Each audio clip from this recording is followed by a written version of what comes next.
Halo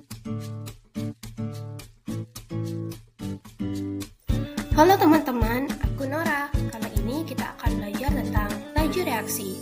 Pembelajaran kali ini bertujuan agar kalian dapat memahami laju reaksi, teori tumbukan, dan pengaruh faktor konsentrasi terhadap laju reaksi. Sebelum membahas lebih dalam mengenai laju reaksi, mari kita pahami dulu, apa sih itu reaksi kimia?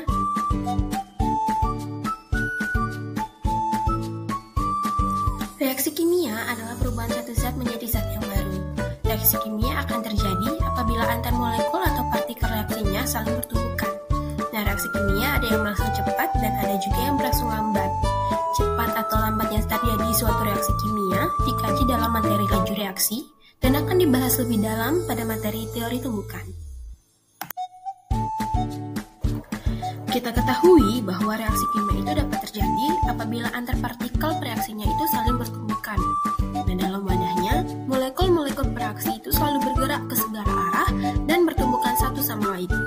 Terjadinya tumbukan itu dapat memutuskan ikatan dalam molekul bereaksi dan membentuk ikatan baru yang disebut dengan produk. Nah, pertanyaannya, apakah semua tumbukan itu dapat menghasilkan produk reaksi? Jawabannya, tidak ya teman-teman. Pada teori tumbukan yang tidak menghasilkan produk disebut dengan tumbukan tidak efektif. Sedangkan, tumbukan yang menghasilkan produk disebut dengan tumbukan yang efektif.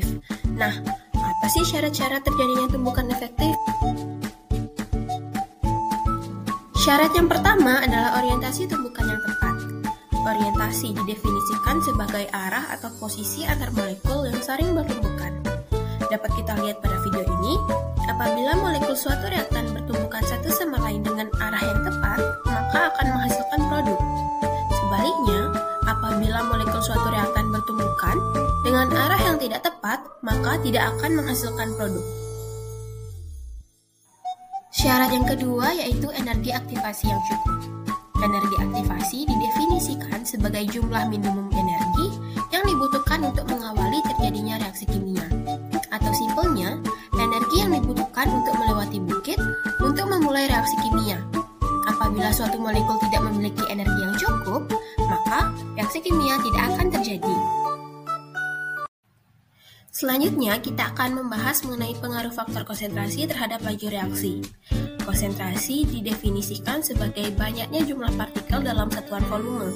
Pada laju reaksi, semakin tinggi konsentrasi, maka semakin cepat terjadinya laju reaksi.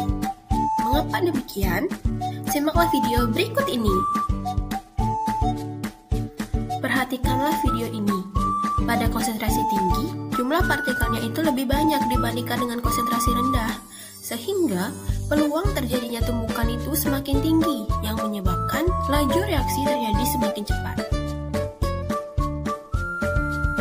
Berdasarkan pembelajaran tadi, dapat kita simpulkan bahwa laju reaksi adalah laju berkurangnya konsentrasi reaktan atau laju bertambahnya produk per satuan waktu.